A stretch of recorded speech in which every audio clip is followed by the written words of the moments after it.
Muchas gracias, Sergio. Buenos días. Buenos días a quienes nos acompañan de los medios de comunicación y a quienes nos siguen a través de sus redes sociales. Bienvenidas, bienvenidos al Senado de la República, la casa de la oposición. La semana pasada el Ejecutivo Federal mandó su paquete económico y es muy preocupante. Es una ocurrencia más del gobierno del presidente López Obrador, absolutamente inalcanzable. El problema es que tiene consecuencias reales en la vida de la gente que hoy sufre los estragos de la incompetencia de este gobierno.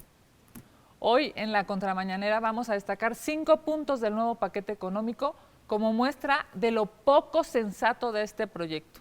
Primero, Hacienda proyecta un crecimiento del Producto Interno Bruto del 3%. Esto es una fantasía. No ha habido un solo periodo mayor al 1.1% y quieren el 3% durante este año.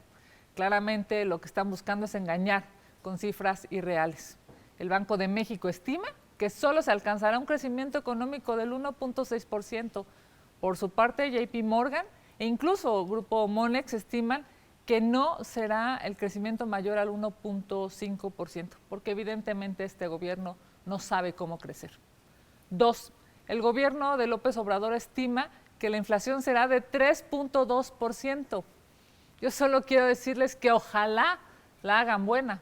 En agosto de este año tuvimos una inflación de prácticamente 9% y ellos dicen que va a ser de 3%.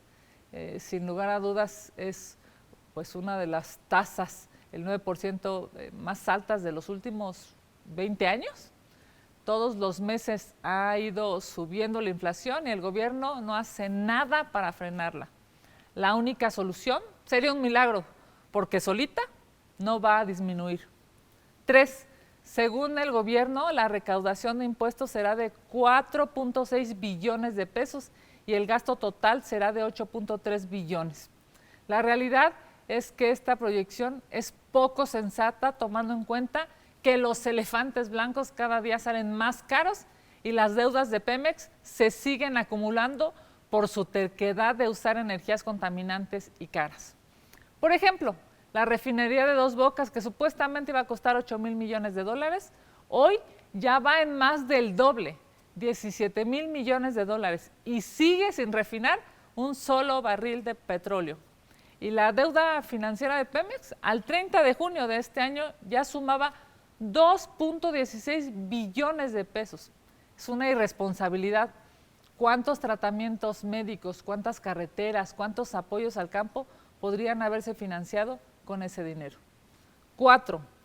Según Hacienda, Pemex producirá 1.87 millones de barriles de crudo diarios, con un precio estimado de 68.70 dólares por barril.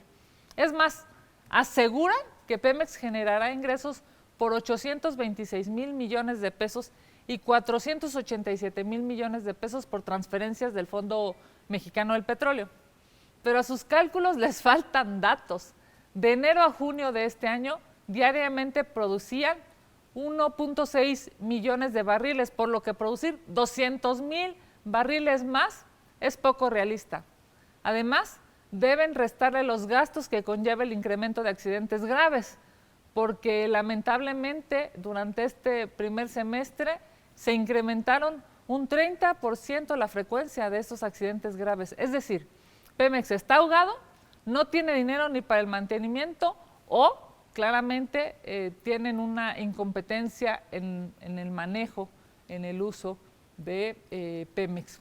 O a lo mejor las dos cosas, son incompetentes y además no tienen recursos. Finalmente, el número 5 es que contemplan aumentar solo un 4% para el sector salud y un 12% para la protección social.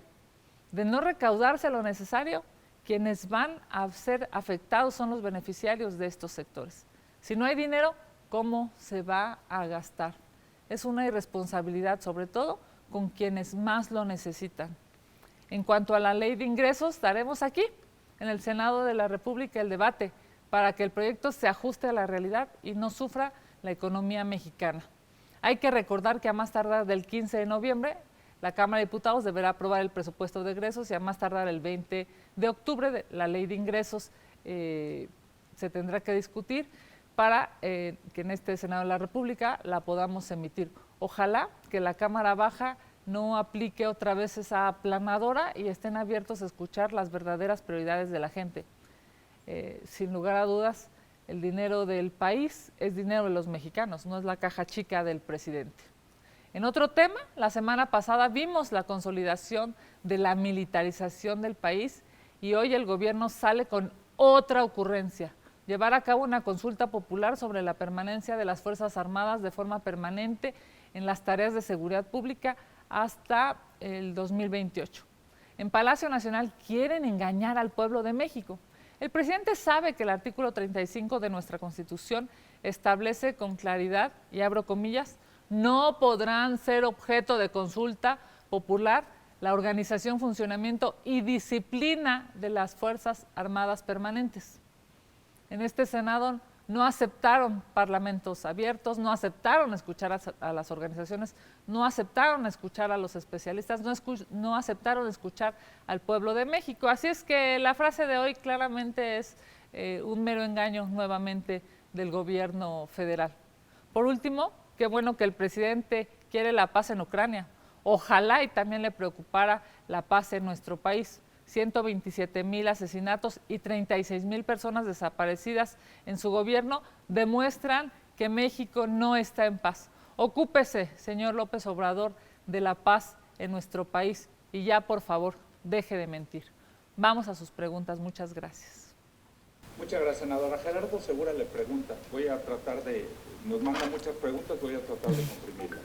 La primera, ¿cómo califica los insultos de López Obrador al decir que quienes votaron en contra de la reforma de la Guardia son falsos, hipócratas y politiqueros? ¿No amerita una denuncia penal López Obrador por atropellar la Constitución de la manera como lo hizo con la reforma a la Guardia Nacional? ¿Y cuándo iniciarán las acciones legales en contra de la reforma a la Guardia Nacional? Bueno, primero el tema de los insultos y esta forma tan, diría yo, tan lastimosa de referirse siempre el presidente de la República a aquellos quienes no están de acuerdo con él, ¿no? Y pueden ser lo mismo ciudadanos que organizaciones no gubernamentales, que ministros de la Corte, que senadores de la República. El presidente de la República le gusta agredir y le gusta violentar a la gente que pues, simple y sencillamente le para los tacos y le dice que está en un error.